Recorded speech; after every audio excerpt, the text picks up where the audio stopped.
వాళ్ళు దీన్ని గెలిచారట. ఇది ఇది నిలబడ్డానికి ఇందులోకి మనం ఏదో ఒకటి పడేయాలి. పడేస్తే ఇది పచనం చేసి జీర్ణం చేసి దీన్ని అంతటినీ నిలబెడుతుంది. ఇది ఇదే పడాయని ఎప్పుడు అడగదు. మీరు జ్ఞాపకం పెట్టుకోండి. వంకాయ కూరైతే అని కడుపు ఎప్పుడు అడగదు. అన్నం పెట్టు అంటుంది అంతే ఆకలిస్తే. కానీ వంకాయ కూరే పెట్టు అని ఎవరు అడుగుతారంటే నాలుగు అడుగుతుంది. పెట్టారనుకోండి ఓ 6 ముద్దలు తిని కుదరదు పులుసెట్టు అంటుంది. ఇది ఇస్తుందా శరీరానికి అంతటికీ శక్తిని? ఇవ్వదు. ఎవరిస్తారు? ఇది ఇస్తుంది. దీంట్లో మీరు కొంత నీటికి కొంత గాలికి చోటు ఉంచాలి. 3వ వంతే నింపాలి. పూర్తిగా నింపకూడదు ఎప్పుడు కడుపుని. 3వ వంతు మాత్రం నింపి మళ్ళీ ఇంకో 3వ వంతు గాలి తిరగడానికి, ఇంకో 3వ వంతు నీరు తిరగడానికి. ఎందుకని లోపల చర్నింగ్ అంటారు ఇంగ్లీష్లో. కవ్వం తిప్పినట్టు తిప్పుతుంది లోపల కండరాలు, తిప్పి జీర్ణం చేస్తాయి. అక్కడ వాయువు నీరు తిరగడానికి చోటు లేకపోతే కుండ నిండా పెరిగోసి కవ్వం ముంచి తిప్పితే బయటకు తొలగిపోతాయి. అలా పులిత్రేణుపులు మొదలెడతాయి.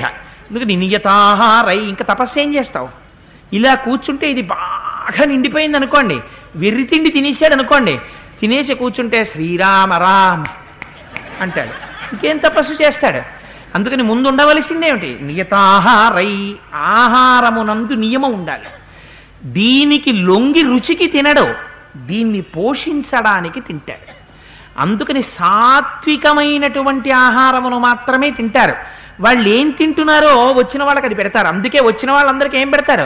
కందమూలములు పెడతారు. ఏం తింటారు వాళ్ళు?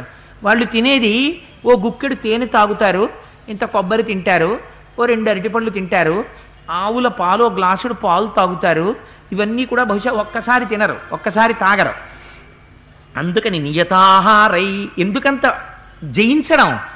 ఏది మనం అసలు జీవితం మొత్తం మీద జయించలేకపోతున్నామో దాన్ని వారు జయించారు.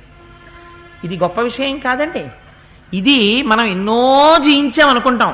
అది కొనేశాం, ఇది కొనేశాం, నా అంత గొప్పవాడెవడు, నా అంత గొప్పవాడెవడని ఇలా గుండెలు బాదుకుంటాడు. నువ్వు ఇది తినకురా చచ్చిపోతావని చెప్పాడు అనుకోండి డాక్టర్ గారు. చెప్పినా సరే ఒక స్టాక్ మాట ఒకటి ఉంటుంది ప్రతివాడి నోట్లో. ఏం పర్వాలేవా అంటాడు. ఏం పర్వాలేవా అంటాడు. ఏం పర్వాలేవా ఏమిటి? వైద్యుడు చెప్పాడు రా నువ్వు ఇది తినకూడదు, నీకు ఇది విషమని. విషం తింటావా? అవల్వా నీకు చెప్పాలే పెద్ద, నాకు తెలిసా మాత్రం పెట్టరా అంటాడు అని తినేస్తాడు. జింహకి ఎంత లొంగిపోతారో తెలుసా అండి? దాని యందు నిగ్రహశక్తి లేకపోతే ఎంత దారుణమైపోతుందంటే బ్రతుకు.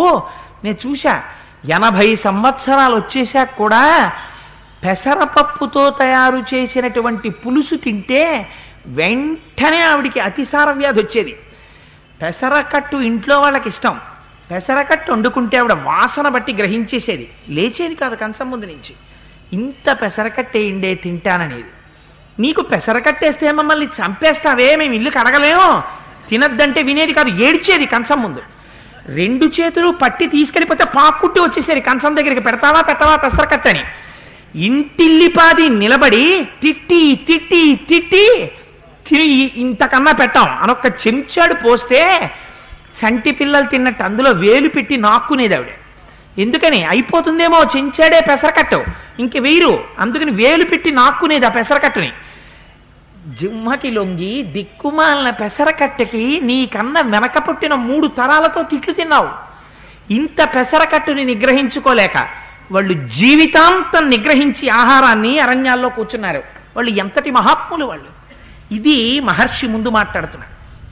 అందుకని పుణ్యైశ్చ నియతాహారై శోభితం పరమర్షిభిః తద్బ్రహ్మ భవనం ప్రఖ్యం బ్రహ్మఘోష నినాదితం బ్రహ్మవిద్రం మహాభాగైర్ బ్రాహ్మణైరుపశోభితం.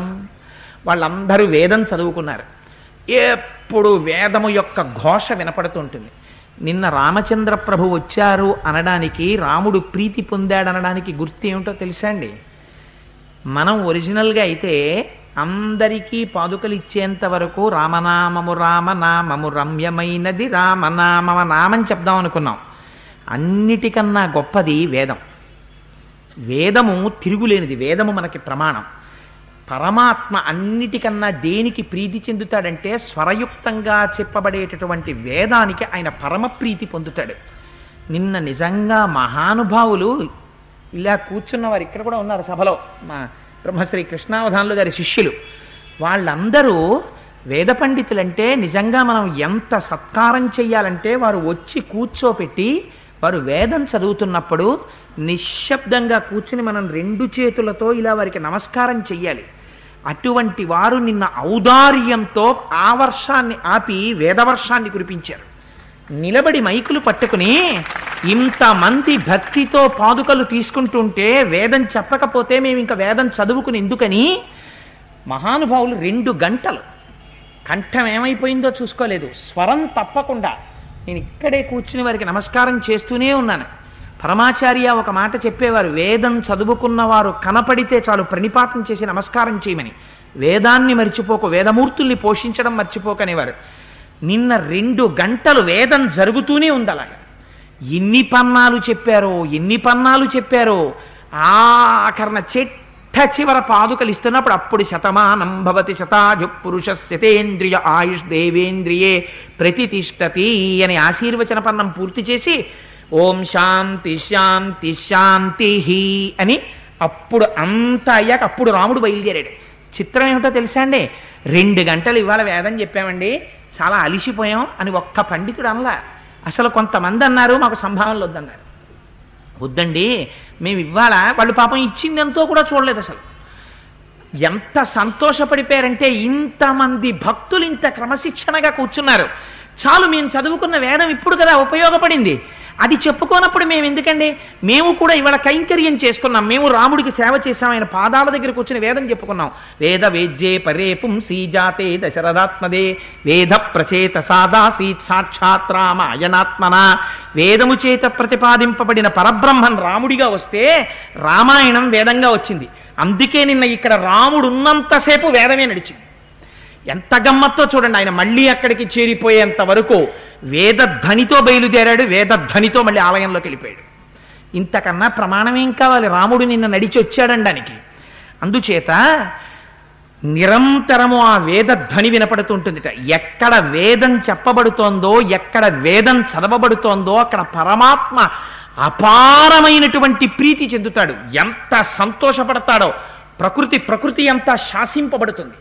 ఆ వేదమంత్రముల చేత ప్రీతి చెంది దేవతల వర్షం కురిపిస్తారు. ఆ వేదమంత్రముల చేత ప్రీతి చెందితే ఏదైనా జరిగిపోతుంది. అందుచేత వారు నిరంతరము ఆ వేదం చదువుతుంటారట ఆశ్రమాల్లో. అవి బయట నుంచే చూస్తే ఎలా వినిపిస్తాయంటేట, మనకు ఆ ఆశ్రమం బయట నిలబడితే చూస్తే బ్రహ్మగారి సభ జరుగుతోందేమో లోపల అనిపిస్తుంది. ఎందుకని వేదాలు ఎక్కడి నుంచి ఆవిర్భవించాయి, చిత్రముఖ బ్రహ్మగారి నోట్లోంచి వచ్చాయి. ఆయన ఎప్పుడు వేదం కదా పట్టుకుని ఉంటారు. బ్రహ్మగారు ఆసనం మీద కూర్చుని ఉండగా చుట్టూ ఋషులు కూర్చుని వేదం చదువుతుంటే ఎలా వినపడుతుందో అలా వేదం వినపడుతూ ఉంటుంది. నిన్ననే బ్రహ్మసభ చేసేశాడు స్వామి ఈ వేదికని.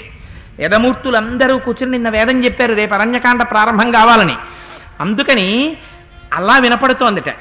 పైన నారచీరలన్నీ స్నానం చేసిన తర్వాత తడిబట్టలన్నీ ఆరేసి ఉన్నాయిట. అక్కడ ఉన్న పాత్రలన్నీ యజ్ఞములు యాగములు వాటిలో వాడబడేటటువంటి పాత్రలట.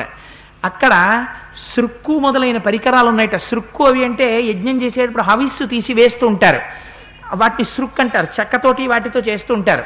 ఆ సృక్కు మొదలైనటువంటి పరికరాలు ఉన్నాయట. అలంకారం చెయ్యడం కోసం సిద్ధం చేయబడినటువంటి పెద్ద పెద్ద పుష్పమాలికలు ఉన్నాయిట. పెరుగుందిట, లాజలున్నాయిట, అక్షతలున్నాయిట. ఎక్కడ చూసినా పెద్ద పెద్ద శిఖలు పెట్టుకుని చక్కగా వేదం చదువుకుంటూ పరమాత్మని నమ్ముకుని వేదఘోషతో నిండిపోయి ఉందిట ఆ ప్రాంతం. ఇటువంటి ప్రాంతం ఉన్నటువంటి ఆ తాపస భూమిలోకి రాముడు వెడుతున్నట్ట లోపలికి ఆశ్రమంలో. వెళ్లే ముందు రాముడు చేసిన పని ఏమిటో తెలుసా అండి, మనని జ్ఞాపకం పెట్టుకోమని చెప్పాడు.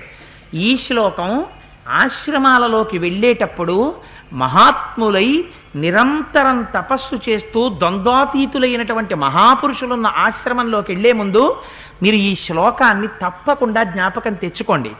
మహర్షి మనకి ఔదార్యంతో ప్రకటించారు ఈ శ్లోకాన్ని. ఎంత గొప్ప శ్లోకం ఇచ్చారో చూడండి. తద్దృష్టా రాఘవ శ్రీమాన్ తాపసాశ్రయమండలం అభ్యాగచ్చన్ మహాతేజ విద్యం కృత్వా మహత్తను. ఆ బయట ఒక్కసారి నిలబడ్డారట, చూశారట, లోపల నుంచి విన్నారు, ఇది గొప్ప తాపసాశ్రమం అనుకున్నారట.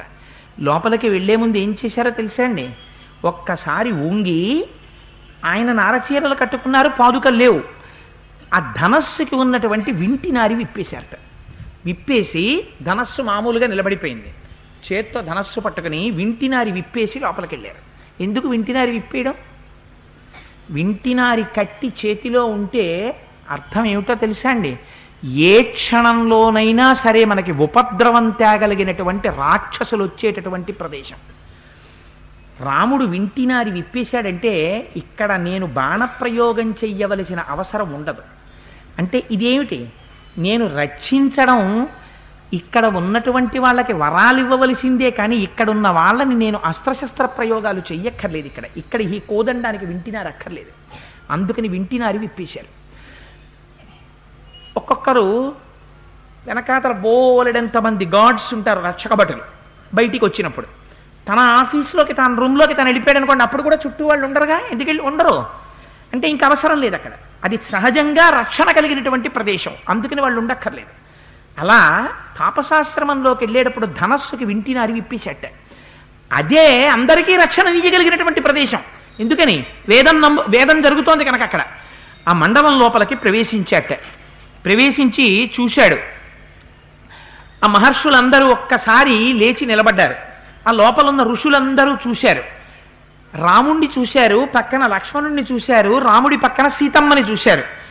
ఎలా చూశారంటేట మీరు జ్ఞాపకం చేసుకోవాలి. ఇక్కడ మనకి సీతారామ లక్ష్మణ దర్శనం చేయిస్తారు మహర్షి. లోపలికి వెళ్ళిన వాళ్ళని కూడా మీరు దర్శనం చేయాలిగా. ఎలా ఉన్నారట? రూప సంహననం లక్ష్మీం సౌకుమార్యం సువేషతాం దదృశుర్విస్మితాకారాః రామస్య వనవాసినః. వనవాసం చేస్తూ ఆ అరణ్యంలో ఉన్నటువంటి ఆశ్రమంలోకి వచ్చినటువంటి రాముణ్ణి చూసినటువంటి ఋషులు అలా ఉండిపోయారట. ఎందుకని? అటువంటి సౌందర్యంతో కూడిన విస్మితాకారుల్ని చూసి. ఇది చాలా గమ్మత్తైన మాట. ఆయన ఏమైనా ఆభరణాలు పెట్టుకున్నాడా? లేదు. పట్టుబట్టలు కట్టుకున్నాడా?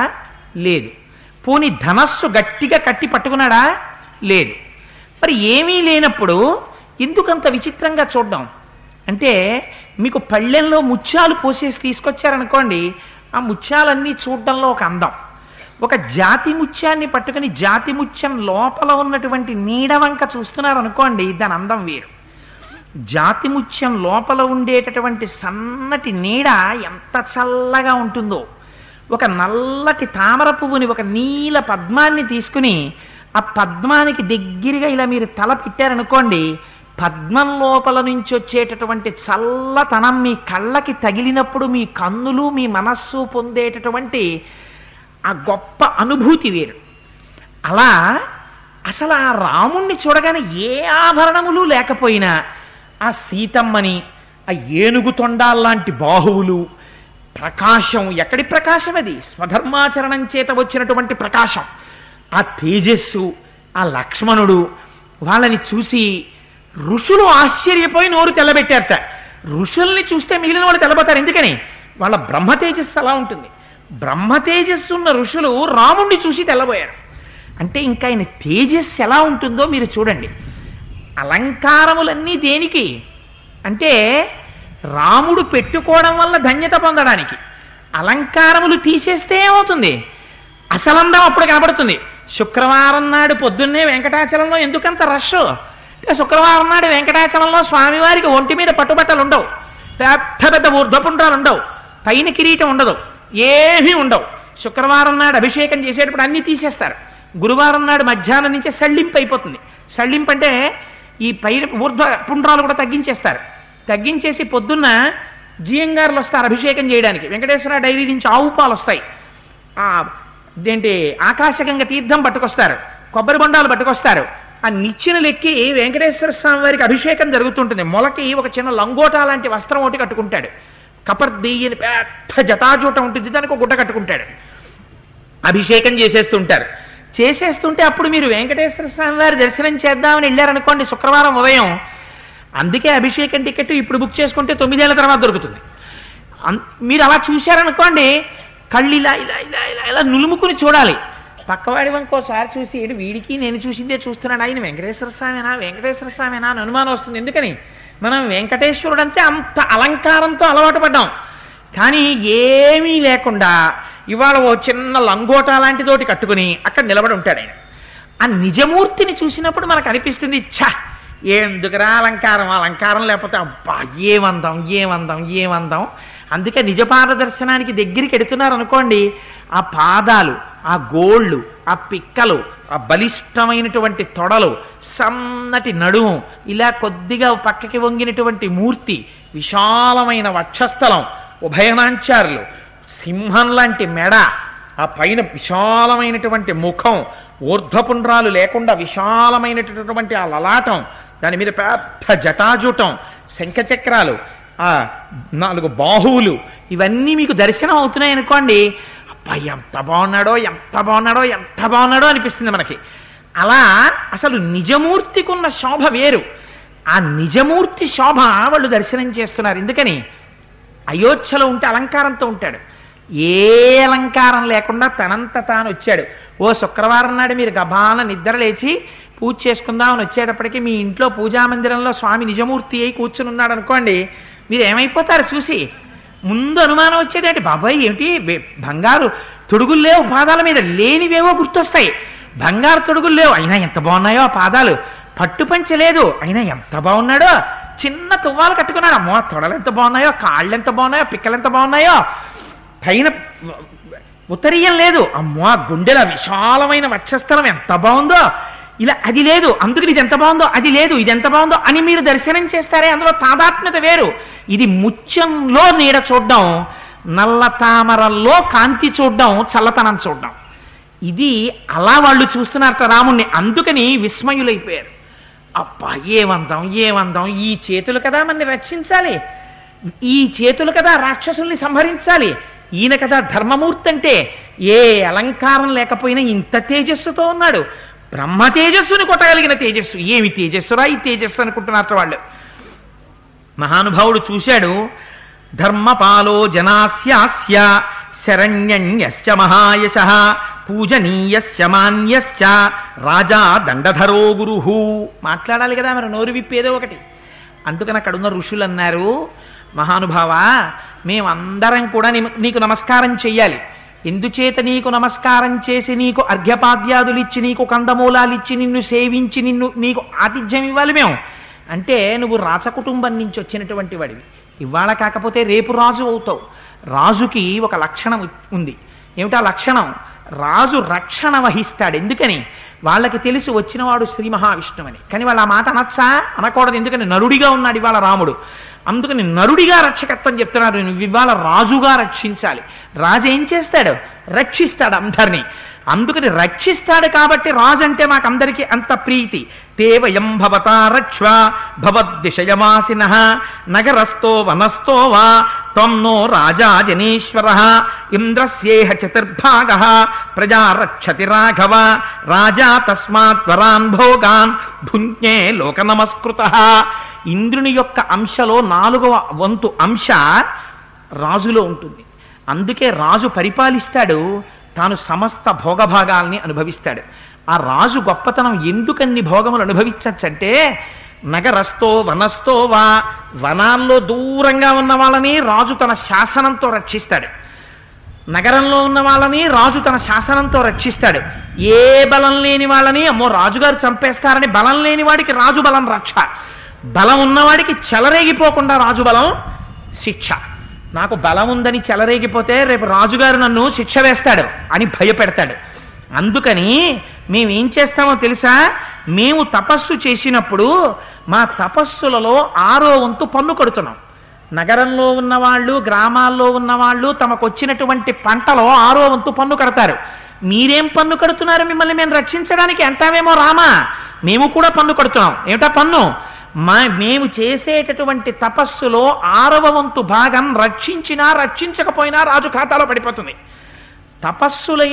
తపస్సు చేసేటటువంటి వారి యొక్క తపస్సులో 6వ వంతు భాగాన్ని తాను పొంది రక్షించనటువంటి రాజు ధర్మం తప్పినవాడు అవుతాడు. నువ్వు మహాధర్మాత్ముడివి రామా, మాకు తెలుసు. నువ్వు పితృవాక్య పరిపాలకుడివి, సత్యము యొక్క స్వరూపమును తెలుసున్నవాడివి. అందుచేత నీకు ఇవాళ ధర్మం తెలుసు కనుక నువ్వు మమ్మల్ని రక్షించాలి. అలా రక్షించకపోతే రాజు ధర్మము తప్పినవాడవుతాడు. ఎందుచేత మేము కూడా పన్ను కడుతున్నాం. మేము కూడా మా తపస్సులో 6వ వంతు రాజుకి ఇచ్చేస్తున్నాం, అందుకని నువ్వు మమ్మల్ని రక్షించాలి, మీకేమిటొచ్చింది ఉపద్రవం అని అడుగుతావేమో. ఇవాళ మేము నోరు విప్పి మిమ్మల్ని ఒక కోరిక కోరుతున్నాం. ఋషులైనటువంటి వారు ఈశ్వరుడు ఉన్నాడని నమ్ముకుని బతుకుతారు, అటువంటి వారు ఇవాళ నోరు విప్పి అడగవలసి వస్తోంది. అంటే నువ్వు ఇన్నాళ్ళు వచ్చి రక్షించకపోబట్టే కదా మేము నోరు విప్పి అడుగుతున్నాం. ఎవరిది ఇన్నాళ్ళు ఎవరు విఫలమైనట్టు? నువ్వు విఫలమైనట్టు. కఠినంగా అనరు, ఎంత గమ్మత్తుగా చెప్పారో చూడండి.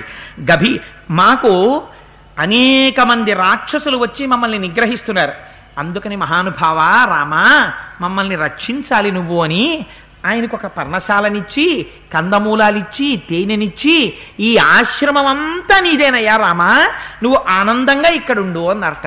రాముడు వారి ప్రార్థనల్ని స్వీకరించాడు, ఇచ్చినటువంటి అర్ఘ్యపాద్యాదులు తీసుకున్నాడు, సంతోషించాడు. అక్కడి నుంచి బయలుదేరి అరణ్యంలోకి వెళ్తున్నాడు. వెడుతుంటే చీకురు వాయువులని ఒక రకమైనటువంటి ఈగలు ఉంటాయి.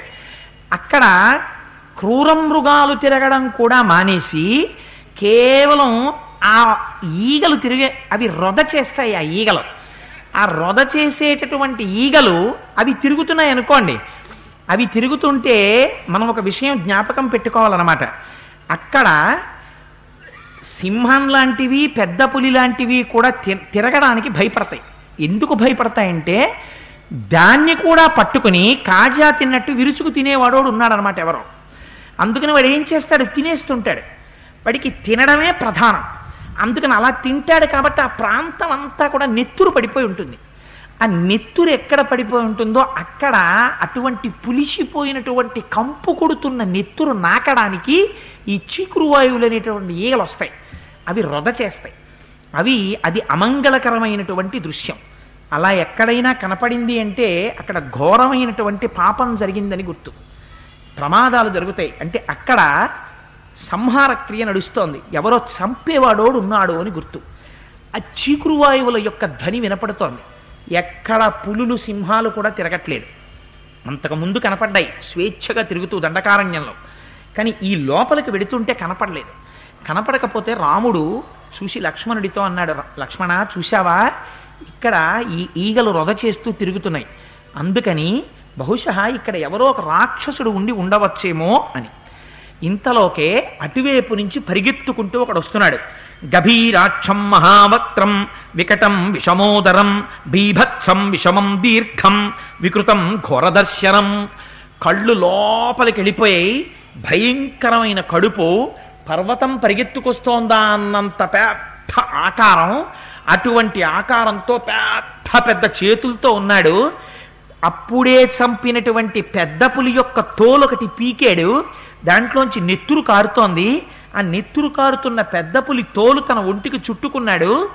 అప్పటిదాకా తినడం తాగడం వల్ల మాంసం, కొవ్వు ఇవన్నీ అంటుకుపోయి ఉన్నాయి. చిన్నపిల్లలు పాయసం తాగితే నోరు ఎలా ఉంటుందో అలా తాగి తినేశాడు. ఆ ఒంటి నిండా మాంసం, కొవ్వు అంటుకుపోయి ఉన్నాయి. చేతుల నిండా రక్తం అట్టలు కట్టి ఎండిపోయి ఉంది. ఆ భుజం మీద ఒక పెద్ద శూలం ఒకటి వేసుకున్నాడు. ఏదో కావిట్లో పెట్టి కూరగాయలు అమ్మేవాడు తక్కెడు ఎలా వేసుకొస్తాడో అలా ఓ పెద్ద శూలం వేసుకొస్తున్నాడు.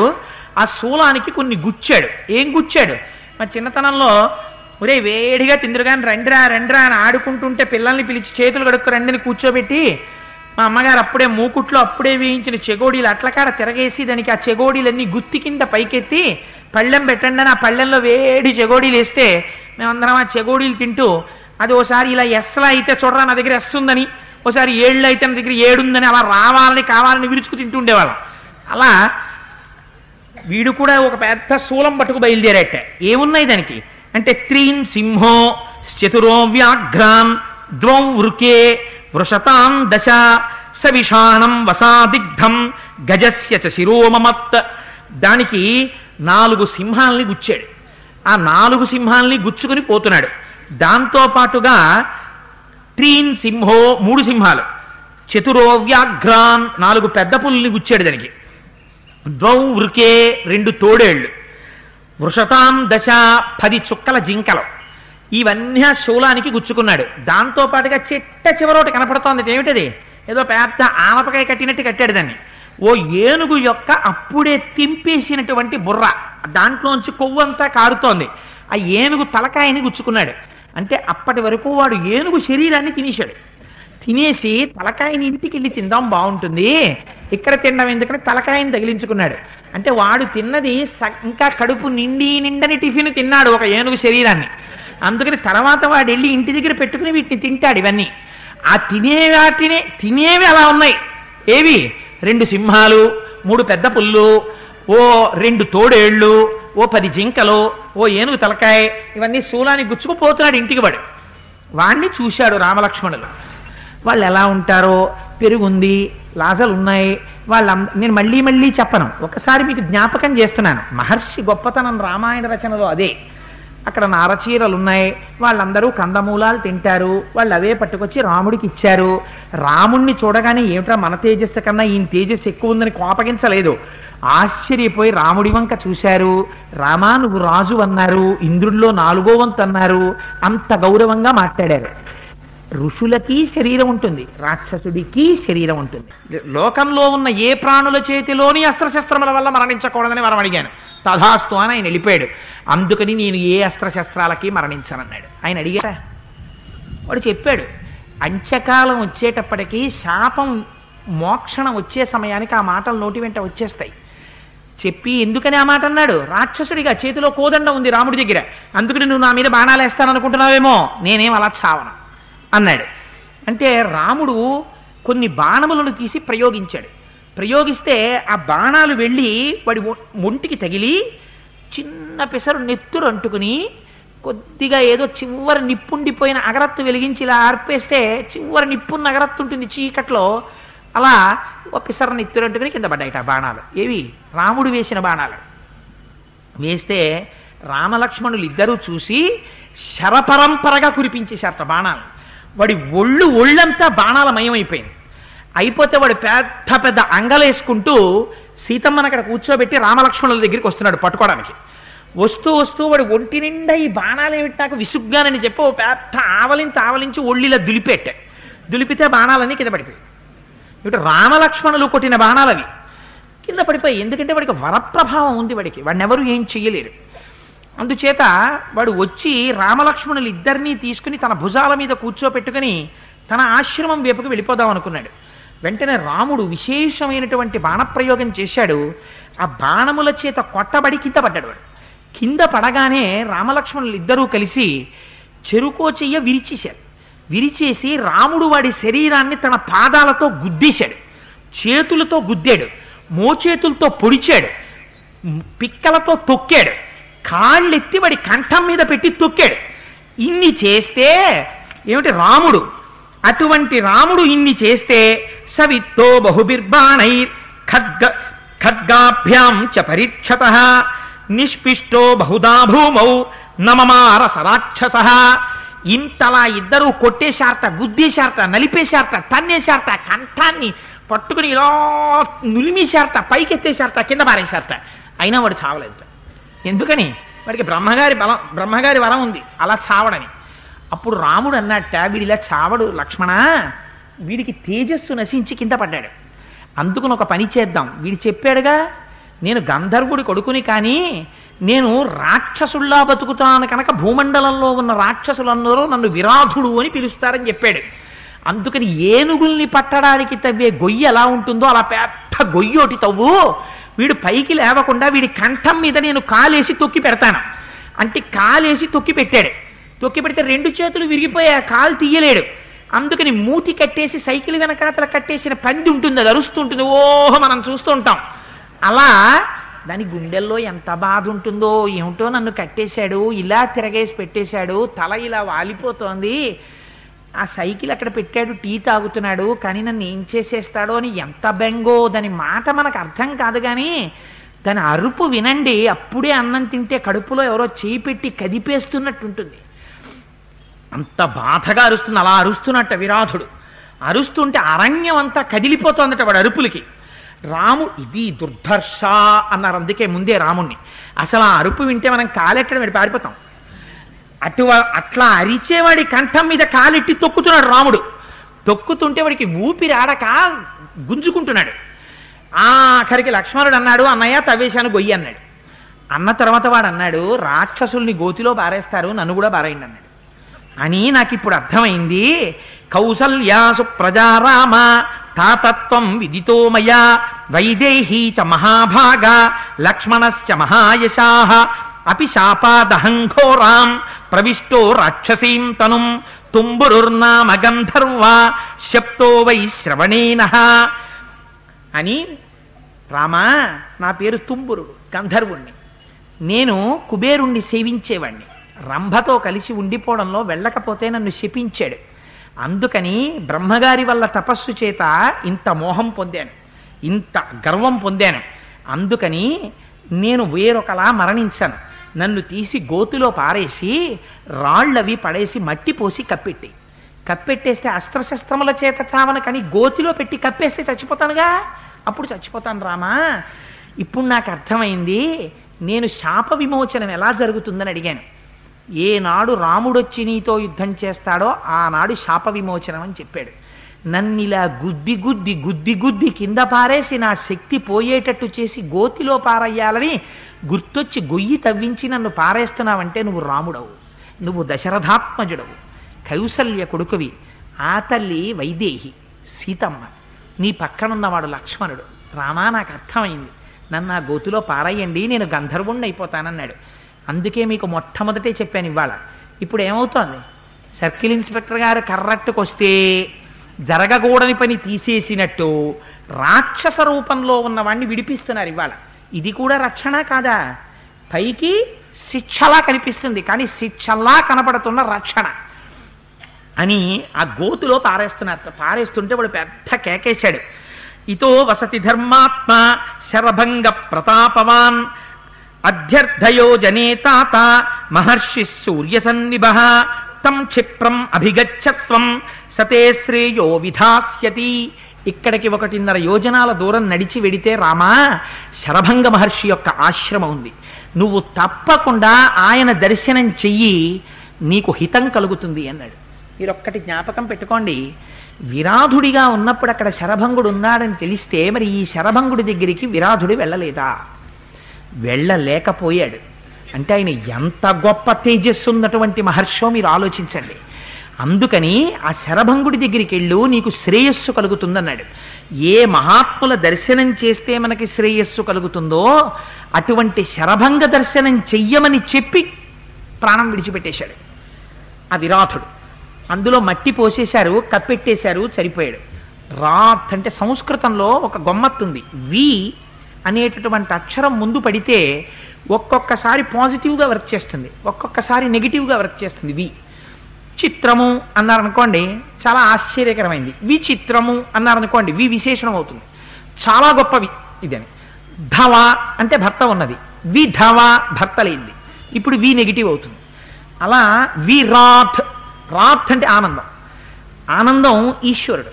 కానీ ఈశ్వరుడి వైపుకి తిరగకుండా ఇంద్రియముల యొక్క లౌల్యము, ఈ కన్ను చూడకూడని దాన్ని చూడంటుంది, చెవు వినకూడని దాన్ని వినంటుంది, నాలుక తినకూడని దాన్ని తినంటుంది, చర్మం ముట్టుకోకూడని దాన్ని ముట్టుకో అంటుంది.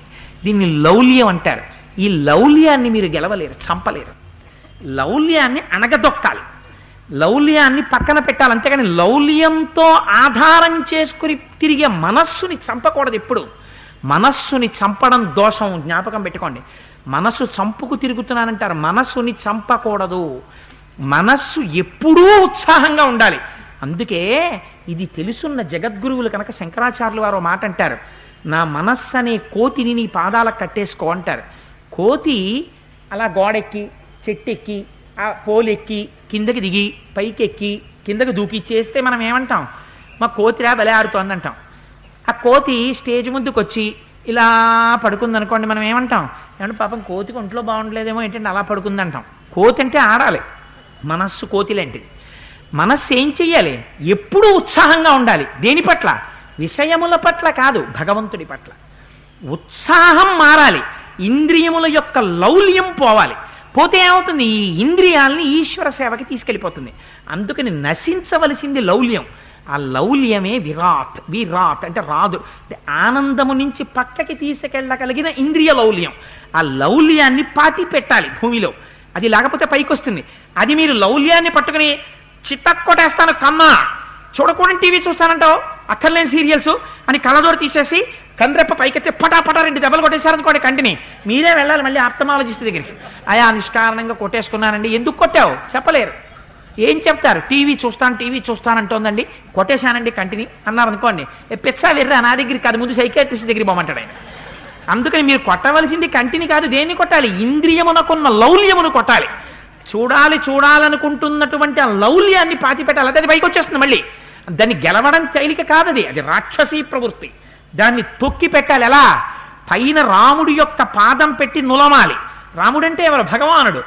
భగవానుడి యొక్క పాదం పడాలి. పడితే లౌల్యం పోతుంది, ఇంద్రియములు తిరిగిపోతాయి, ఈశ్వరుడి వైపుకి తిరిగిపోతాయి. అందుకని ఇప్పుడు మనస్సు యొక్క ఉత్సాహం ఇంద్రియాలని పట్టుకుని లౌల్యం పోతుంది, ఈశ్వర సేవ వైపుకి తిరుగుతాయి. అందుకని గోతిలో పెట్టి పాతి పెట్టాడు. పాతి పెడితే ఆయనేమయ్యాడు? నువ్వు శరభంగ దర్శనం చేయమన్నాడు. ఇప్పుడు మహాత్ముడెవడో గుర్తించిన మాట నోటి వెంట వచ్చింది. రాముణ్ణి శరభంగ దర్శనం ఇంతకన్నా ఏం ఉపకారం చేస్తాడు? నరుడిగా వచ్చాడు. నరుడిగా వచ్చినటువంటి వాడికి అభ్యున్నతి ఎలా కలుగుతుంది? మహాత్ముల యొక్క దర్శనం చేత కలుగుతుంది.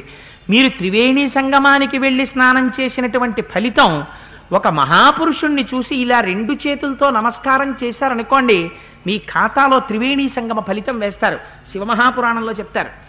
అందుకని త్రివేణి సంగమ ఫలితం ఎక్కడి నుంచి వస్తుంది అంటే, తన ఇంట్లో తండ్రి గారు నిత్యం పూజానుష్ఠానములను చేసుకునేటటువంటి మహాభక్తుడై ఉన్నాడు అనుకోండి, ఆయన మెడలో రుద్రాక్షమాలో తామరపూసలమాలో వేసుకుని ఈశ్వరుణ్ణి సేవించి సేవించి సేవించి పట్టుబట్ట కట్టుకుని పైకొస్తుండగా పూజామందిరంలోంచి వస్తున్నటువంటి తండ్రిని బిడ్డలు భార్య చూశారనుకోండి, త్రివేణి సంగమంలో స్నానం చేసిన ఫలితాన్ని వాళ్ళ ఖాతాలో వేస్తారు. అందుకే ఇంటి యజమానిని బట్టి ఇల్లుంటుంది. ఇంటి యజమానికి ఇవి అక్కర్లేదనుకోండి, అక్కర్లేకపోతే వాడిని చూసి ఏ ఫలితం వస్తుందో ఇంట్లో ఉన్న వాళ్ళకి. అందుకని దర్శనం చేత కూడా భర్త భార్యని బిడ్డల్ని ఉద్ధరించగలడు. ఎలా ఉండాలో తాను ఉండగలిగితే. అందుచేత శరభంగ దర్శనం చేయరామా అని చెప్పాడు. చెప్తే మహానుభావుడు రామచంద్రమూర్తి బయలుదేరి శరభంగ మహర్షి యొక్క ఆశ్రమానికి వెళ్ళారు. అక్కడ ఒక ఆశ్చర్యజనకమైనటువంటి విశేషం కనపడింది. ఏమిటా విశేషం అంటే, వాళ్ళు గేటు దాకా వెళ్ళారు. ఇంతకుముందేం కనబడ్డాయి? ఏదో కట్టినటువంటి నారచీరలు కనబడ్డాయి, హోమాలు కనబడ్డాయి, అగ్నిహోత్రాలు కనబడ్డాయి, వేదఘోష వినపడింది. ఇవేం కనపడలేదు. ఇప్పుడు ఒక చిత్రమైన సన్నివేశం కనపడింది. ఏమిటి కనపడిందిట? సమీపే శరభంగస్య దదర్శ మహదద్భుతం విభ్రాజమానం వపుషా సూర్యవైశ్వానరూపమం. ఆకాశంలో ఒక రథం నిలబడి కనపడింది. పోనీ భూమి మీద నిలబడలేదు. ఎక్కడుంది? ఆకాశంలో ఉంది, ఆశ్రమానికి పైన. దానికి ఆకుపచ్చటి గుర్రాలు కట్టున్నాయి. దాని మీద ఆచ్ఛాదనం ఉంది, గొడుగు. ఆ గొడుగు సూర్యుడో చంద్రుడో వచ్చి గొడుగుగా ఉన్నాడా అనిపిస్తోంది. అలా ఉంది. రథమంతా సూర్యుళ్ళ మెరిసిపోతోంది. దాని చుట్టూ కొన్ని 100 మంది, అందరికీ 25 ఏళ్ళే. అందరూ 25 సంవత్సరాల వయస్సున్న వాళ్ళు పెద్ద పెద్ద ఖడ్గాలు కట్టుకుని దివ్యమైన తేజస్సుతో ప్రకాశించిపోతూ నిలబడున్నారు. పక్కన వింజామరలు పట్టుకుని దేవతా స్త్రీలు నిలబడున్నారు. అందులో ఆసనం ఉంది, అది ఖాళీగా ఉంది. అందులో ఎవరో కూర్చోవాలి. ఆయన ఏడని చూశాడు రాముడు. శరభంగ మహర్షి దగ్గరికి వచ్చి మాట్లాడుతున్నాడు. ఆయన భూమి మీద నిలబడి లేడు, భూమి మించి పైకి గాలిలో నిలబడి ఉన్నాడు. నిలబడి శరభంగ మహర్షితో మాట్లాడుతున్నాడు. ఆశ్చర్యపోయి రాముడు 4 అడుగులు వేసినవాడు గబగబా వెనక్కెళ్ళి, లక్ష్మణ ఇలారా ఇలారా ఇలారా అని తీసుకొచ్చాడు. నీకు గుర్తుందా, మనం వేదంలో మంత్రాలు చెప్పుకునే వాళ్ళం కదా, ఆ వేదంలో ఇంద్రుణ్ణి పిలుస్తాం. ఇంద్రుణ్ణి పిలిచినప్పుడు ఆకుపచ్చని గుర్రములు కట్టినటువంటి రథం మీద వచ్చేటటువంటి ఇంద్ర అని పిలుస్తూ ఉంటాం. పురాణ ఇంద్రుడు వేరు, వేదములో చెప్పబడే ఇంద్రుడు వేరు. ఆయన పరమైశ్వర్యయుక్తుడు. అందుకే రాముణ్ణి ఎక్కడ చెప్పినా ఇంద్ర శబ్దంతో చెప్తుంటారు. అందుచేత అదిగో ఆ ఇంద్రుడు వచ్చాడు ఇవాళ. అదిగో ఆ ఇంద్రుడు మాట్లాడుతున్నాడు శరభంగ మహర్షితోటి. మనం ఇంతమంది వెళ్ళిపోకూడదు గబుక్కుని. అందుకని సీత, లక్ష్మణ, మీ ఇద్దరు ఇక్కడ ఉండండి, నేను శరభంగ మహర్షి దగ్గరికి వెళ్ళి ఆ ఇంద్రుడిని ఒకసారి చూస్తానన్నాడు. అని దగ్గరకు వస్తున్నాడు రాముడు నడిచి. వస్తుంటే చూసేశాట. ఎవరు చూశాడు? ఇంద్రుడు చూశాడు. చూసి ఒక మాట అన్నాడు. ఇహోపయాత్వసౌ రామౌ రామో యావన్మాం నాభిభాషతే నిష్టాం నయతు తావత్ తతో మాం ద్రష్టుమర్హతి. రాముడు వచ్చేస్తున్నాడు, రాముడి వంక నేను చూడను, రాముడితో మాట్లాడను. ఎప్పటి వరకు? రాముడు గొప్ప దేవకార్యాన్ని సాధించవలసి ఉంది. రావణాసుర సంహారం చేస్తాడు. ఆ దేవకార్యం సాధించిన తర్వాత రాముణ్ణి అభినందించడానికి వస్తాను. అందుకని ఇప్పుడే మాట్లాడను. ఇప్పుడే మాట్లాడితే ఏమో ఆయన నరుడిగా ఉన్నాడు, నేను ఇంద్రుడిగా ఉన్నాను, గబుక్కుని ఆ విషయ ప్రస్తావనలో ఆయన యొక్క నరత్వాన్ని దాటిన రీతిలో నేను మాట్లాడచ్చు. ఎందుకు వచ్చిన గొడవ? అందుకని ఇప్పుడు మాట్లాడను. రావణ సంహారం అయిన తర్వాత మాట్లాడతాను. ఇది లోపల ఉన్నటువంటి విషయం. పైకేమన్నాడు? దేవకార్యం కోసం వస్తున్నాడు రాముడు దండకారణ్యంలోకి, కార్యం అయిపోయిన తర్వాత మాట్లాడతాను, అప్పుడు కనపడతాను. మహర్షి సెలవు, రాముడు వచ్చేస్తున్నాడు, అందుకని నేను బయలుదేరుతున్నాను అని గబగబా బయలుదేరి అక్కడి నుంచి వెళ్ళిపోయి రథం ఎక్కి ఆకాశంలో వెళ్ళిపోయాడు స్వర్గలోకానికి. ఇది చూశాట రాముడు. వచ్చి గబగబా వెనక్కి వచ్చి సీతమ్మని లక్ష్మణస్వామిని తీసుకుని శరభంగ మహర్షి ఆశ్రమంలోకి వెళ్ళాడు. ఒకనాడు ఈ జాతిలో మహర్షులంటే ఎటువంటి రీతిలో ఉండేవారో చూడండి. ఎవరు వచ్చేవారు మహర్షుల దగ్గరికి అంటే వాళ్ళు వీళ్ళు కాదు, దేవేంద్రుడు వచ్చాడు శరభంగ మహర్షి దగ్గరికి. ఇది శరభంగ మహర్షి అంటే. అటువంటి వాడొచ్చి రథం దిగి ఆయన ముందు నిలబడి నమస్కరిస్తూ మాట్లాడేవాడు శరభంగ మహర్షితో. ఏం మాట్లాడాడో చెప్తాడు శరభంగ మహర్షి. ఎంత చిత్రంగా ఉంటుందో చూడండి. రాముడు వచ్చి రెండు చెవులు పట్టుకుని ప్రవర చెప్పి అహం భో అభివాదయే అని నమస్కారం చేశాడు.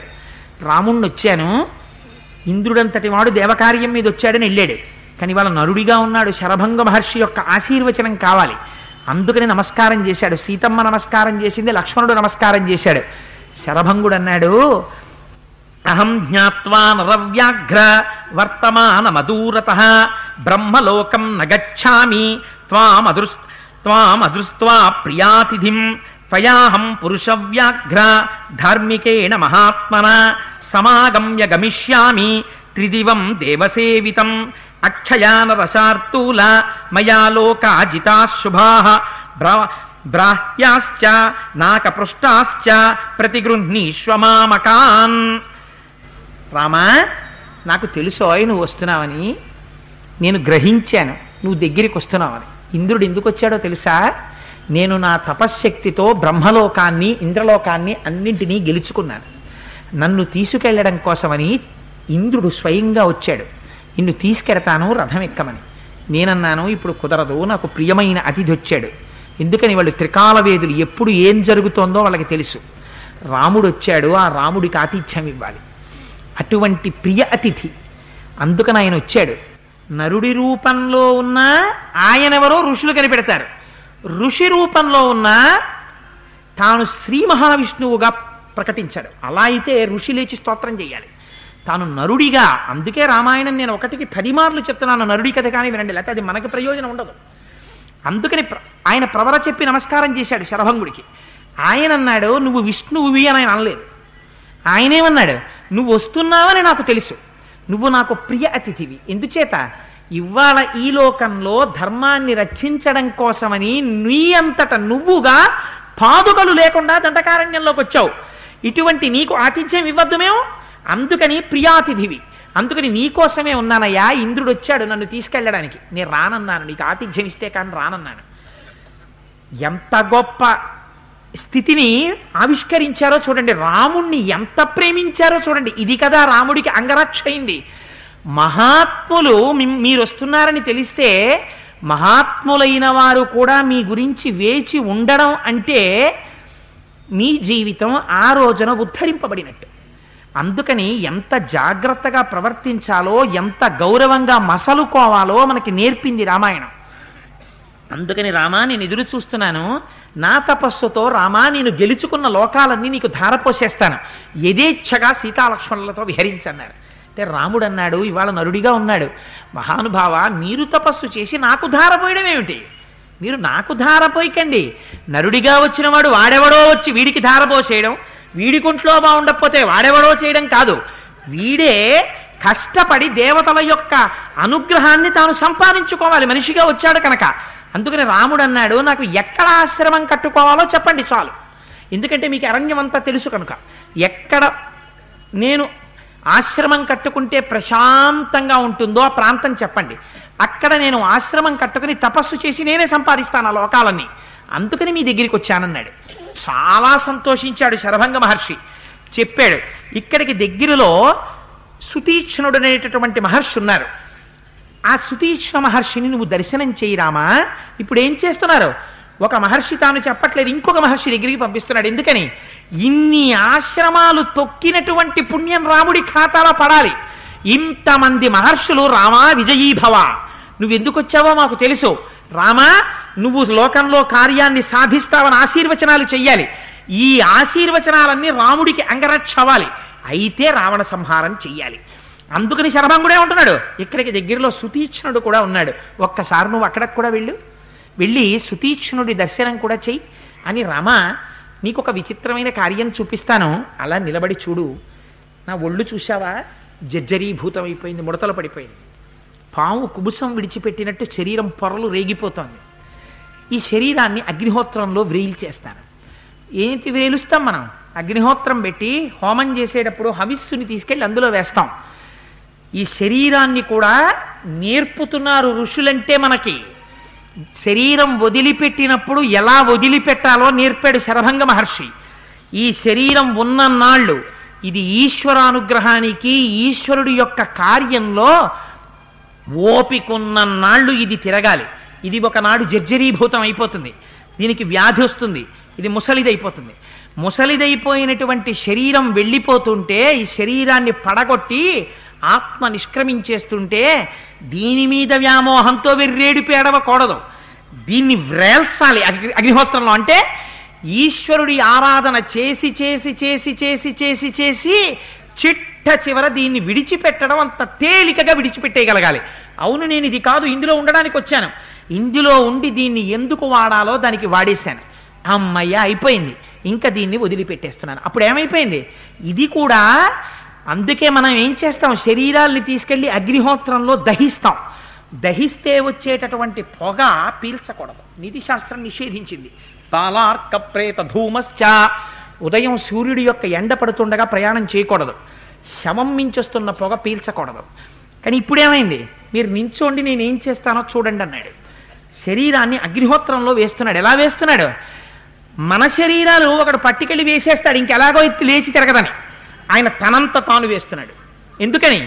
ఇంకా దీని అవసరమేం లేదు, అయిపోయింది దీనికి పని. ఇంద్రుడు వచ్చి పిలిచాడు, రమ్మన్నాడు, వస్తానుండు రాముడికి ఆతిథ్యం ఇచ్చొస్తానన్నాను. అయిపోయిందిగా రాముడికి ఆతిథ్యం ఇవ్వడం. అంతేకాని ఇంకా ఆతిథ్యం అంటే ఇంతకన్నా ఏమిటి? నువ్వు నా దగ్గరికి వచ్చావు, ఒకటి అడిగావు, సుతీక్షణుండి కలుసుకోమని చెప్పాను, ఏ మహాపురుషుల దర్శనం నీకు అవ్వాలో అది నేను చెప్పేశాను, ఇంకా అయిపోయింది ప్రయోజనం, ఇంకుండక్కర్లేదు, ఇంకా వెళ్ళిపోతాను. మళ్ళీ అస్తమానం ఇంద్రుడే మళ్ళీ రారాటకుని అనక్కర్లేదు, వెళ్ళిపోవడానికి ఇంకా ఈ శరీరాన్ని వదిలిపెడుతున్నాను, అందుకని అగ్నిహోత్రంలో వ్రేల్ చేస్తున్నాను. అయిపోయింది కాలం, ఇందాకనే అయిపోయింది, కానీ ఇంద్రుడు వస్తే రానన్నాను అంతే అని మహానుభావుడు ఒక్కసారి అగ్నిహోత్రంలో నెయ్యి వేసేట. అగ్నిహోత్రం పెద్ద వెలుగు వెలిగింది. వెలగగానే ఒక్కసారి తన శరీరాన్ని అందులో వేశాడన్నారు. తను దూకేయడం లేదు, తను దూకితే శరీరం తానన్న భావన, తన శరీరాన్ని అందులో వేశాడంటే తాను ఆత్మగా ఉండి దీన్ని సమిధ వేసినట్టు వేశాడు, స్వాహ అంటూ. ఇప్పుడు ఏమైంది? దీన్ని వేరుగా చూశాడు. ఇది దహనమే. ఎలా దహింపబడింది? యజ్ఞంలో హవిస్సుగా కాలుతోంది. ఇప్పుడు దేవతలు స్వీకరిస్తారు, అక్కడ కాలిస్తే ఇలా ఉత్తరీయాలు అడ్డెట్టుకుని ఎడతాం. సావడం కూడా, శరీరం వదలడం కూడా ఎంత పవిత్రంగా వదిలేరో చూడరా. అందుకుని ఋషులయ్యారా, దేవేంద్రుడు వచ్చి నిలబడి మాట్లాడెళ్ళాడు. అటువంటి శరభంగుణ్ణి నీకు మానసిక దర్శనం చేయిస్తున్నాడు మహర్షి. ఆయనకేమిచ్చి రుణం తీర్చుకుంటావు నువ్వు? ఆయన పేరు విన్నంత మాత్రం చేత పాపాలు పటాపంచలవుతాయి. అటువంటి మహానుభావుడి పేరు 10 మాటలు పలికిస్తున్నారు, 10 మాటలు ఆ ఆశ్రమ దర్శనం చేయిస్తున్నారు. శరీరాన్ని అందులో వ్రేల్చేట, ఆయన అగ్నిహోత్రంలో వేసేట. వేసే తస్య రోమానికేశాంశ్చ దదాహాగ్నిర్మహాత్మనః జీర్ణాం త్వచం తథాస్తీని యచ్చమాంసం సశోణితం రామస్తు విస్మితో భ్రాత్ర భార్యయా చ సహాత్మవాన్. రాముడు సీతమ్మతో లక్ష్మణుడితో ఆశ్చర్యపోయి చూస్తూ ఉండిపోయేట. దేన్ని? ఒక దర్భ హవిస్సు వేశామనుకోండి, పొగ రాకూడదు యజ్ఞగుండంలోంచి, అదే పనిగా వేయకూడదు, దానికి ఒక నియతి ఉంటుంది, మంత్రం అలా నడవాలి. ఇంత లోతు ఉంటుందని ఉంటుంది యజ్ఞవేదికి. అందులోకి హవిస్సు పట్టి వేస్తుంటే స్వాహ అని వినపడగానే ఏకకాలమనందు పడాలి. హవిస్సు, నెయ్యి, దర్భముక్క పడుతుంటే అగ్ని జాజ్వల్యమానమై పైకి లేస్తూ ఉండాలి. నెయ్యి పడుతుంటే అందులో కాలుతూ ఉండాలి. కాలుతున్న పదార్థం కనపడుతూ ఉంటుంది, అందులోంచి దివ్యమైన ధూమం వస్తుంటుంది. అలా కాలిపోతున్న శరీరాన్ని చూస్తున్నట్ట. ఏం కాలుతున్నాయిట? తస్య రోమాని కేశాంశ్చ, వెంట్రుకలు కాలిపోతున్నాయిట. రోమాని అంటే శరీరానికి ఉన్న చిన్న చిన్న వెంట్రుకలు కూడా కాలిపోతున్నాయిట. తల మీద ఉన్న వెంట్రుకలు కాలిపోతున్నాయిట. శరీరం కాలిపోతోందిట. తర్వాత రక్తం కాలిపోయిందిట. ఎందుకని మరి శరీరంలో రక్తం ఉండదు ఏమిటి? ఎర్రటి ముద్ద కింద పైకి వచ్చేసింది, అది కాలిపోయిందిట. తర్వాత లోపలున్న ఎముకలు కూడా కాలిపోయాయి. ఎముకలు మిగిలిపోతాయి, ఆ ఎముకలు కూడా కాలిపోయేట. అంటే ఎంత గుల్లైపోయాయో, స్వామి నామం చెప్పి చెప్పి చెప్పి చెప్పి గుల్లబారిపోయేవి, అవి కూడా కాలిపోయేట. కాలిపోస్తే రామాస్తు విస్మితో భ్రాత్ర, రాముడు ఆశ్చర్యపడిపోయాట. ఏమిటి రాముడు ఆశ్చర్యపడిపోతున్నాడని మహర్షి చెప్పడం? పరమేశ్వరుడంతటి వాడు ఆశ్చర్యపడిన రీతిలో జీవితాల్ని గడిపిన మహాపురుషుల యొక్క ఆశ్రమ దర్శనం రాముడు చేస్తున్నాడు. శబ్దము చేత వింటున్న నువ్వు కూడా మనస్సు చేత దర్శనం చేస్తున్నావు. నువ్వు కూడా ఋషుల యొక్క వైభవానికి ఇలా 2 చేతులతో నమస్కారం చేస్తూ ఒక్క క్షణం నిలబడిపోతే వారి అనుగ్రహం నీ మనస్సులోకి ప్రవేశిస్తుంది. అది వినడం చేత, శరభంగుడన్న మాట వినడం చేత ఇవాళ మనం పునీతులమైపోయాం. మనం అందరం ఇవాళ త్రివేణి సంగమానికి వెళ్ళిపోయి సశాస్త్రీయంగా స్నానం చేసిన ఫలితాన్ని పొందేశాం.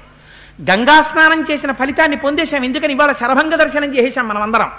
ఇది ఋషి మనకిచ్చినటువంటి ప్రయోజనం. అలా అందులో పడి శరీరాన్ని విడిచిపెట్టి కౌమారంలో ఉన్న శరీరంతో పైకొచ్చే రామా చూసావా, ఇప్పుడు ఏమిటి? ఈ శరీరంతో బ్రహ్మలోకానికి ఎడతాడు అని తను వెడుతున్న లోకాల్ని దర్శనం చేయించాడు రాముడికి. ఇది గమ్మత్తు. నించున్న రాముడు చూద్దామనుకోలేదు, తను ఎటెడుతున్నాడో రాముడికి దర్శనం చేయించాడు. ఎటెళ్ళిపోతోందో చూస్తున్నాడు రాముడు. ఎటెళ్ళిపోతోందిట? ఋషులైనటువంటి వారు నిత్యాగ్నిహోత్రీకులు పొందుతున్న లోకాల్ని దాటేస్తోందిట. వాళ్ళందరూ స్వర్గాన్ని పొందుతారు, వాళ్ళందరూ ఏవో కొన్ని లోకాల్ని పొందుతారు. ఇది అంతకన్నా గొప్ప లోకాల్ని పొందాలి. అందుకని ఆ లోకాల్ని దాటి వెళ్ళిపోయిందిట. వెళ్ళిపోయి ఎక్కడికి వెళ్ళిపోయిందిట? బ్రహ్మలోకంలోకి వెళ్ళిపోయిందిట. వెళ్ళిపోతే బ్రహ్మలోకంలో చతుర్ముఖ బ్రహ్మగారు చూశారట. చూసి ఒక్కసారి సంతోషపడిపోయారట. సంతోషపడిపోయి తన సింహాసనం నుంచి లేచి కూర్చుని సచపావక సంకాస కుమార సమపత్యత ఉద్ధయాగ్నిచయా తస్మా చరభంగో వ్యరోచత సలోకానాహితాగ్నీన ఋషీణాం చ మహాత్మనాం దేవానాం చ ప్రతిక్రమ్య బ్రహ్మలోకం యరోహత పితామహశ్చాపి సమీక్షతం ద్విజం ననంద సుస్వాగతమిత్యువాచ. అది దాటి వెళ్ళిపోయి బ్రహ్మలోకం దగ్గరికి వెళ్ళిపోతే బ్రహ్మలోకంలో సింహాసనం మీద కూర్చున్న చతుర్ముఖ బ్రహ్మగారు లేచి, మహానుభావ శరభంగా స్వాగతం సుస్వాగతం రండి అన్నారట. చతుర్ముఖ బ్రహ్మగారు లేచి స్వాగతం పలికితే బ్రహ్మలోకంలోకి వెళ్ళిపోయింది ఆ తేజస్సు. అలాంటి తపస్సు చేసినటువంటి శరభంగుడి యొక్క ఆశ్రమాన్ని చూశాట మహానుభావుడు రాముడు. విస్మయం పొందాట ఆ స్థితిని చూసి. ఇది శబ్దంతో వాల్మీకి మహర్షి మనకు అందిస్తున్నారు. ఏమి అదృష్టం అండి! అందుకే రామాయణం విను, దేవతల అనుగ్రహం లభిస్తుంది. రామాయణం విను, పితృదేవతల అనుగ్రహం లభిస్తుంది. రామాయణం విను, నీకు అన్ని కోరికలు తీరుతాయంటారు. ఎందుకని? అవి వినడం చేత పాపరాశి ధ్వంసం అవుతుంది. ధ్వంసం అయితే ఏమవుతుంది? మన కోరికలు తీరుతాయి. అంటే పిచ్చ కోరికలు కావు. మనకి భగవంతుడు ఏ కోరిక తీరితే మనం ఉద్ధరింపబడతామో అవి ఆయన తీరుస్తాడు. దానికి యోగ్యత పొందుతాం. అందుచేత ఇది చూశాట. చూసిన తర్వాత శరభంగుడు వెళ్ళిపోయాడు. శరభంగాశ్రమంలో ఉండేటటువంటి ఋషులు కొంతమంది ఉన్నారు. ఎవరు వాళ్ళందరూ అంటే, వాళ్ళందరికీ పేర్లేమి ఉండవు, కానీ మీరు వాళ్ళ లిస్టు వింటే చాలా ఆశ్చర్యపోయి ముక్కున వేలేసుకుని, ఎప్పుడైనా మీరు ఖాళీగా ఉన్నప్పుడు అరణ్యకాండ తీసి సర్గలు చదువుకున్నారనుకోండి, అలా కళ్ళు మూసుకుని కాసేపు ధ్యానం చేశారనుకోండి, అసలు ఏమిట్రా వాళ్ళు అలా ఎలా ఉంటారా మహానుభావులు అని. అంతే, రామాయణం తన ఫలితాన్ని తాను ఇచ్చేస్తుంది. అందుకే అంత గొప్పదైంది రామాయణం. వాళ్ళు చూడండి, శరభంగే దివం యాతే ముని సంఘా సమాగతా అభ్యంగచ్చంత కాకుత్సం రామం జలిత తేజసం వైఖానసా మాలకిల్య సంప్రక్షాళా మరీచిపాః అశ్మకుట్టాశ్చ బహవః పత్రాహారాశ్చ ధార్మికాః దంతోలు ఖలినశ్చైవ తథైవోన్మజ్జకాః పరే గాత్రశయ్యా అశయ్యాశ్చ తథేవా భ్రావకాశకాః మునయః సలిలాహార వాయుభక్షాస్తథా పరే ఆకాశ నిలయాశ్చైవ వధాస్తండిలశాయినః వ్రతోపవాసినో దాంత స్తథా ప్రపటవాససః సజపాశ్చ తపో నిత్య తథా పంచ తపోన్వితాః. ఇటువంటి వారందరినీ చూశాట. ఎవరక్కడ ఉన్నవాళ్ళు? వైఖానసులు. వైఖానసులు అంటే విఖనస మహర్షి యొక్క సంప్రదాయంలో నిన్న ఇక్కడికి వచ్చి పూజ చేశారే వాళ్ళని వైఖానస సంప్రదాయం అంటారు. వెంకటాచలం, శ్రీరంగం మొదలైనటువంటి పెద్ద పెద్ద క్షేత్రాలన్నింటిలో ఆ విఖనస మహర్షి యొక్క సంతానంగా వచ్చినటువంటి వైఖానసులే ఆరాధన చేస్తుంటారు. వాళ్ళది చాలా గమ్మత్తుగా ఉంటుంది వాళ్ళ జీవితం. వాళ్ళు తల్లిగారు కడుపులో బిడ్డడు ఉండగానే 7వ నెలలోనో 6వ నెలలోనో ఇక్కడే ఉన్నారు. మన రామాలయంలో ఉన్న అర్చక స్వామి కూడా వైఖానస సంప్రదాయానికి చెందినవారే. పాయసంలో ఆ శంఖచక్రాలు పెట్టి తీసి ఆ పాయసం తినిపిస్తారు. ఆ పాయసం తినడం చేత లోపల ఉన్నటువంటి బిడ్డకి అంత గొప్ప తేజస్సు కలుగుతుంది అని. అందుకే వాళ్ళు శ్రీరంగాది క్షేత్రాలు, తిరుమల మొదలైన క్షేత్రాల్లో దివ్యమూర్తుల్ని ఆ లోపల ఉండేటటువంటి ప్రధానమైనటువంటి స్వామిని ముట్టుకుని అర్చన చేసేటటువంటి అధికారాన్ని ఇప్పటికీ వైఖానస కుటుంబాలకే ఉన్నాయి. చేత అంత గొప్పవాళ్ళు. అందుకని ఆ వైఖానసులు ఉన్నారట. వాళ్లతో పాటుగా కొంతమంది ఉన్నారట. వాళ్ళు ఎప్పుడైనా ఆకలేస్తే బయటికి వచ్చి చెట్ల నుంచి కింద పడిపోయినటువంటి ఎండుటాకులు మాత్రమే తింటారట. వాళ్ళు పచ్చాకు తినరు. ఏమో ఆ పచ్చాకుని ఏ పచ్చన్నా గబుక్కుని తోస్తే కింద పడిందేమో. అది పడకూడని ఆకు, ఇంకా కొంత జీవితం ఉన్న ఆకు ఒకరి యొక్క ప్రమేయం చేత ఎవడో చెట్టెక్కితే గబుక్కున ఆకు కింద పడిందేమో అర్ధంతరంగా, దాన్ని తింటే కొంత పాపం వస్తుంది. అందుకని వాడు పచ్చాకు కూడా తినరట. వాళ్ళు ఎండిపోయిన ఆకులు కడుపు నిండడానికి ఆ ఆకులు మాత్రమే తీసుకుని తింటారట. కొందరు ఇలా నోరు తెరిచి సూర్యకిరణాలని చంద్రకిరణాలని తింటారట, దాని మీదే బతుకుతారట. కొంతమంది నోరు తెరిచి అంటారట. మనం ఏమిటి అలా తింటున్నాడు అనుకుంటాం, వాయుభక్ష ఆయన గాలి తింటారట. కొంతమంది దోషిటితో నీరు పట్టి తాగుతారట, ఆ నీటితో బతుకుతారట. కొంతమంది అసలు భూమి మీద శరీరాన్ని అంతటినీ ఇలా పడుకోబెట్టారట. ఎప్పుడైనా నిద్ర వస్తే తమ శరీరంలో ఉన్న అవయవాలనే పడకగా మార్చేస్తారట. అంటే బహుశా మోకాళ్ళ మీద మోచేతుల మీద ఇలా పడుకుంటాడు అనమాట, ఏ నంది లేగవు. కొంతమంది నిలబడే నిద్రపోతారట, శరీరాన్ని భూమి మీద కూడా పెట్టారట అసలు. కొంతమంది అసలు కిందకి దిగట, చెట్టు మీదే కూర్చుని తపస్సు చేస్తుంటారు, ఆ చెట్టు మీద బతుకుతుంటారు వాళ్ళు. కాకినాడ వచ్చినప్పుడు చంద్రశేఖర పరమాచార్యులు వారు కూడా గాంధీనగరం పార్కులో చెట్టు మీద కూర్చుని కొంతసేపు తపస్సు చేశారు. అందుకని చెట్టు మీద కూర్చుంటారట వాళ్ళు. కొంతమంది ఇంకా చిత్రమైనటువంటి విషయం, అసలు దర్భలు పరుచుకుని ఎప్పుడు దర్భల మీదే కూర్చుంటారట వాళ్ళు. దర్భల మీదే పడుకుంటారు, దర్భల మీదే ఉంటారు, ఎప్పుడు పవిత్రం. ఎందుకు అంటే అంత కర్మనిష్ఠులు వాళ్ళు. ఎప్పుడు ఈశ్వరానుగ్రహం కోసమని అంత మహోగ్రమైనటువంటి తపస్సులు చేస్తున్న వాళ్ళు. వీళ్ళందరూ ఎక్కడున్నారు అంటే శరభంగ మహర్షిని నమ్ముకుని ఆ శరభంగ మహర్షి చుట్టూ ఉంటారు గుంపులు గుంపులుగా. శరభంగుడు వెళ్ళిపోయాడు. అందుకని వీళ్ళందరూ గబగబా బయలుదేరి ఆ రామచంద్రమూర్తి యొక్క చుట్టూ చేరారట. ఆయన యొక్క తేజస్సు చూస్తున్నారట. తేజస్సు చూసి ఆ రామచంద్రమూర్తితో మాట్లాడతారు. ఏమని? మహానుభావ, మమ్మల్ని రక్షించాలని రేపటి రోజున ఒక అద్భుతమైనటువంటి శరణాగతి చేస్తారు. ఇటువంటి మహర్షులు రాముడితో మాట్లాడితే ఎలా ఉంటుందో, రాముడేం మాట్లాడతాడో దాని అందం ఎలా ఉంటుందో రేపు ఆవిష్కరించేటటువంటి ప్రయత్నాన్ని చేస్తాను. అందుచేత ఇవాళ మనం యథాసాంప్రదాయంగా 11 మాటలు మనం పెట్టుకున్న సంప్రదాయం. అందుకని ఒక మంచి సంప్రదాయం, ఎందుకంటే రామనామమే కదా అంతమందిని ఉద్ధరించింది. అందుకని ఒక్క 11 మాటలు నామని చెప్పుకుని బయలుదేరుదాం. నారదాది మహామునీంద్రులు నమ్మినది శ్రీరామనామము. పురుషులతో వచ్చింది. కోరి కొలచిన వారికెల్లను కొంగు బంగారు రామనామము.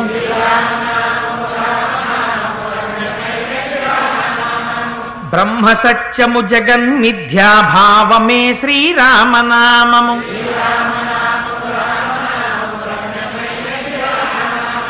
ఆది మధ్యాంతాది రహితమనాది సిద్ధము రామనామము.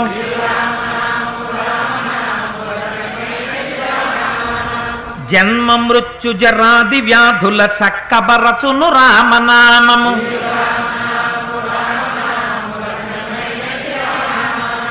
రాకడయు పోకడయు లేనిది రమ్యమైనది రామనామము.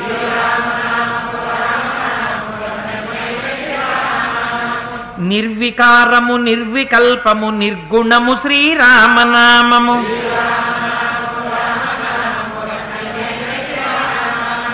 కోటి జన్మల పాపమెల్లను రూపు మాపును శ్రీరామనామము.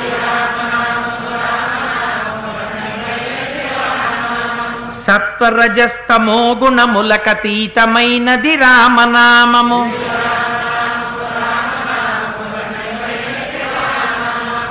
పసితనంబున అభ్యసించిన పట్టుబడు శ్రీరామనామము.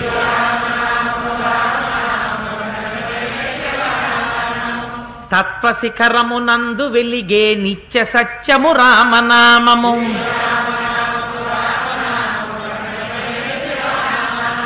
జపతపంబుల కర్హమైనది జగతిలో శ్రీరామనామము.